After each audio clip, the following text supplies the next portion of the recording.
Tonight on the South Today, a rural Dunedin farmer threatens to lock the gates for good on a popular walking track protecting livestock.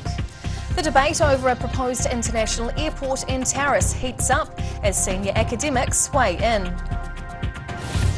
And an unlikely coalition of city councillors propose ratepayers fund a campaign to protect the new hospital build.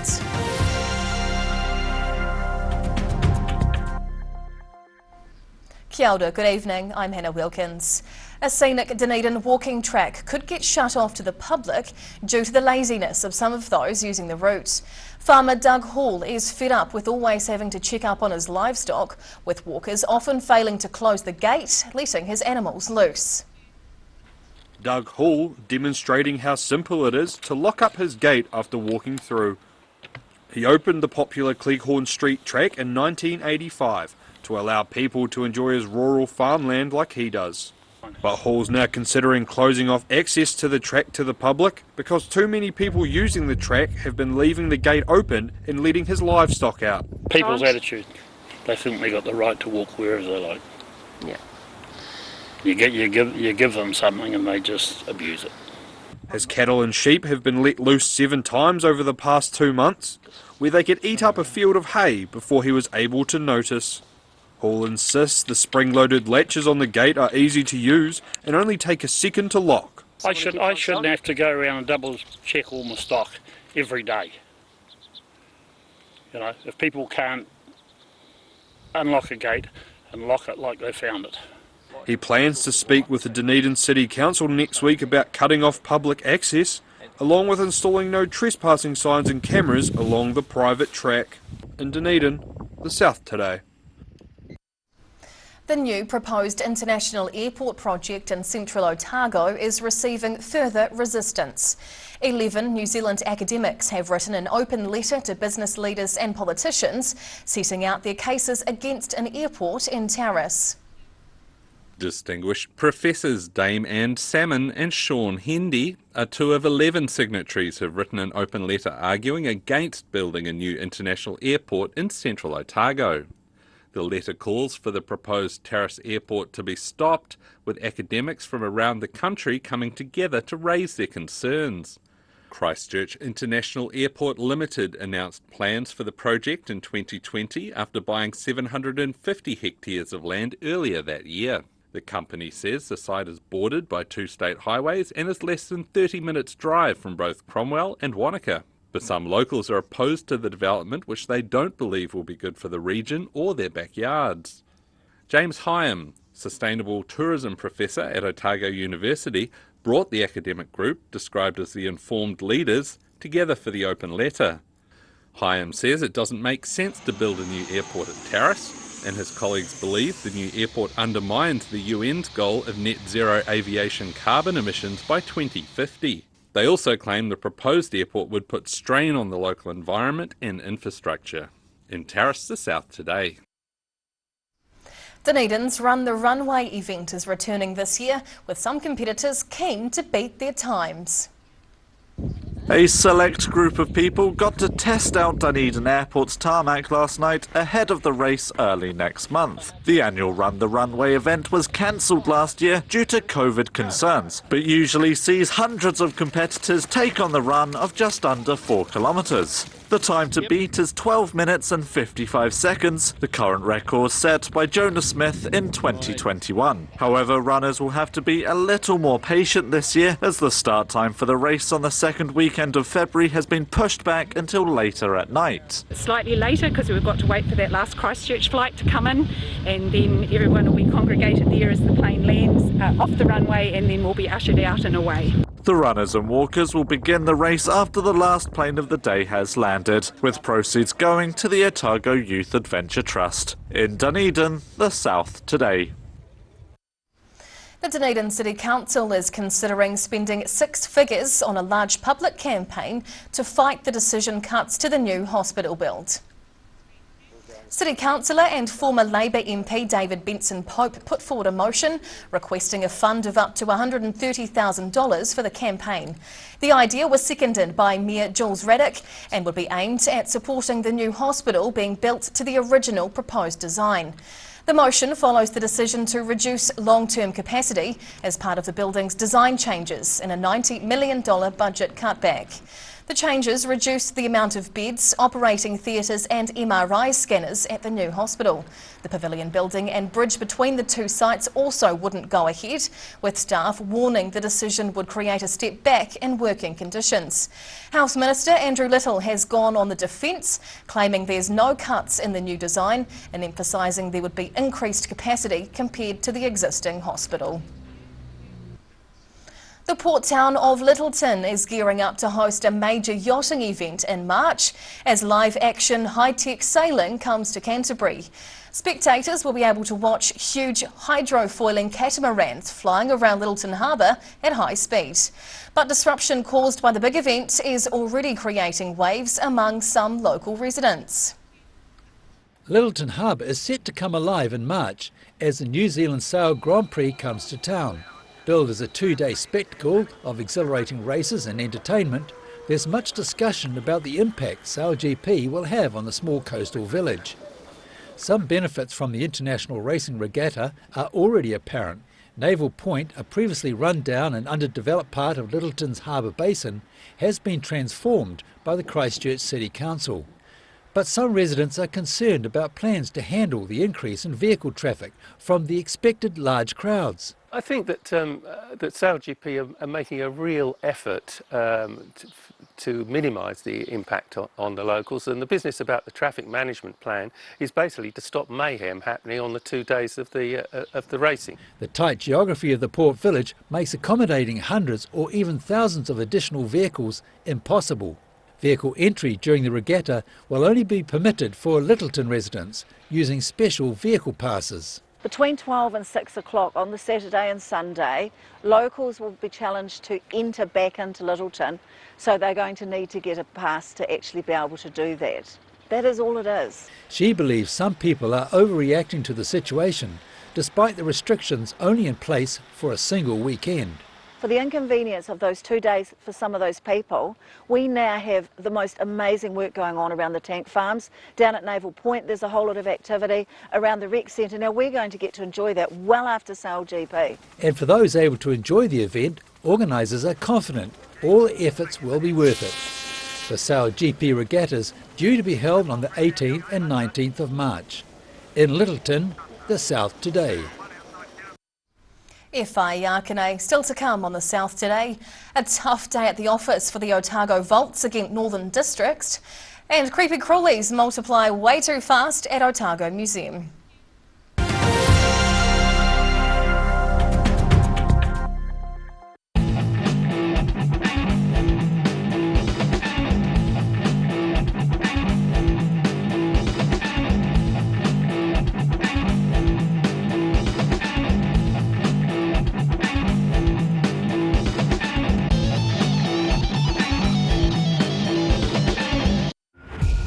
Just when you thought it was safe to get back on the sofa.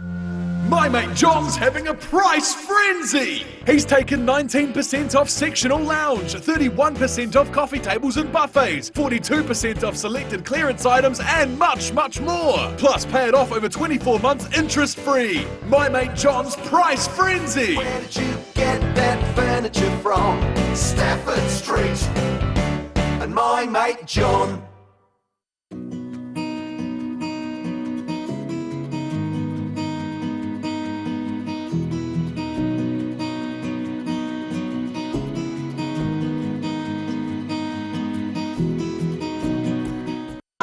We're a concerned Otago. Age Concern Otago hosts a multitude of social activities, including indoor walks.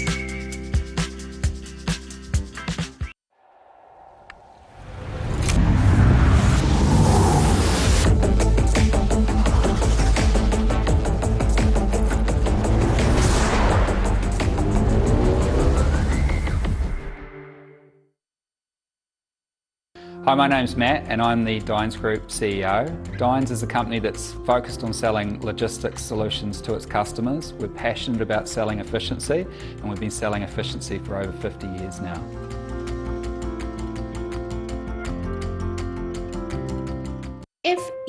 risk of developing melanoma skin cancer. You owe it to yourself to have a mole map. Mole map is coming to your area. Phone today to make an appointment. It could save your life. A poorly maintained heat pump can lose up to 35% of its output. The Mr. Heat Pump Cleaner team are experts. Their specially developed chemical wash is totally biodegradable. Call Mr. Heat Pump Cleaner and get the job done by the professionals.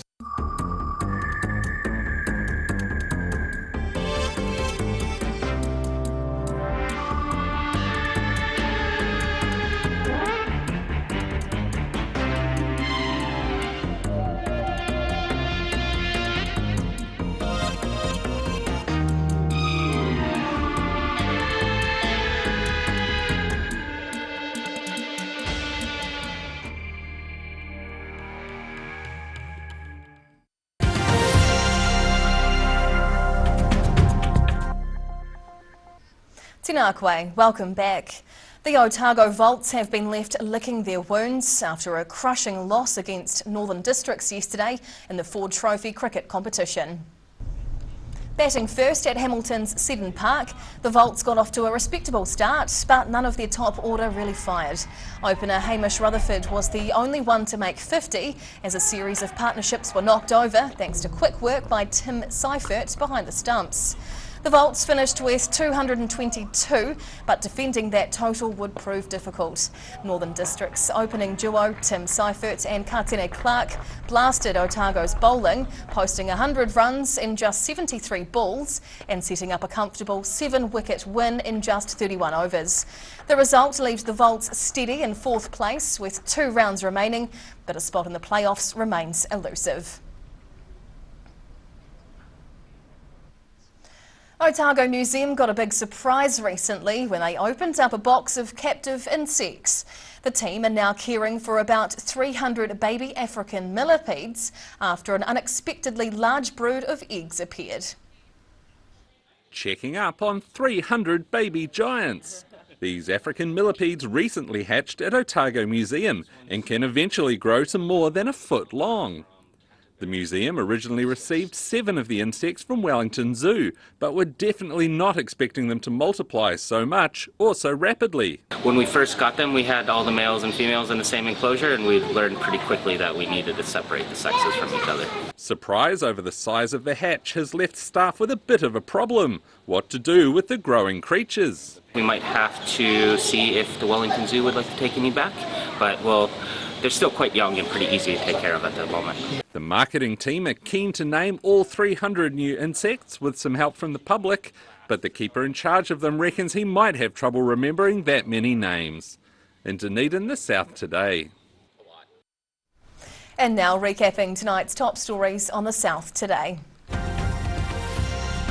Open gates and wandering livestock prompt Dunedin farmer Doug Hall to consider closing public access to walking tracks.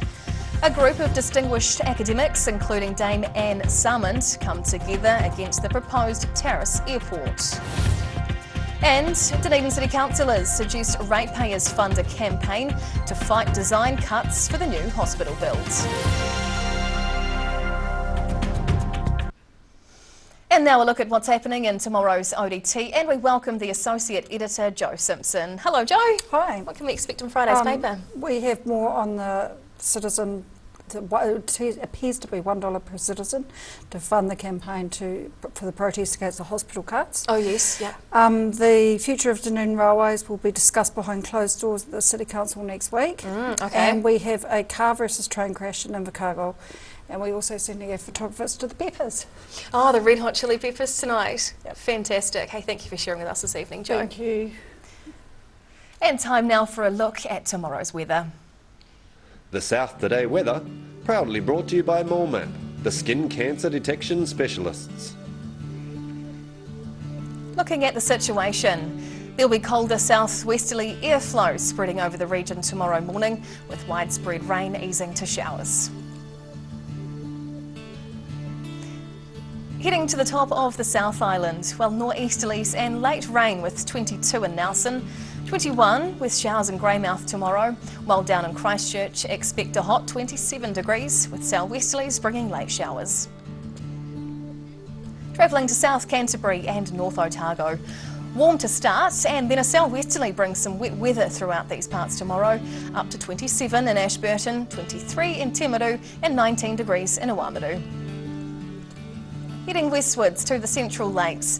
Well, the change from the scorches that you've had this week. Instead, expect southerlies and light rain with 18 in Wanaka and Alexandra, while Queenstown heads for 16.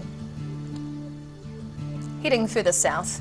Decreasing southerlies with some showers turning to rain in parts here.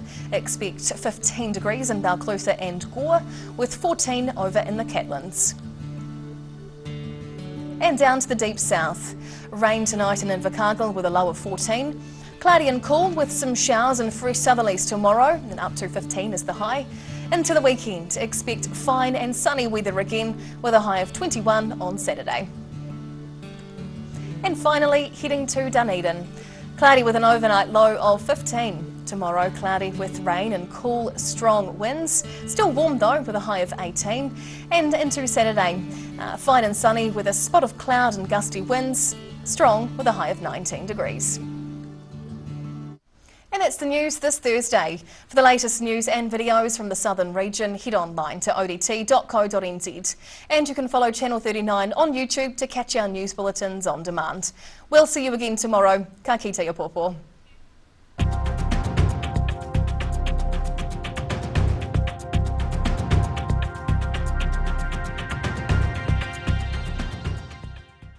Public interest journalism funded through New Zealand On Air.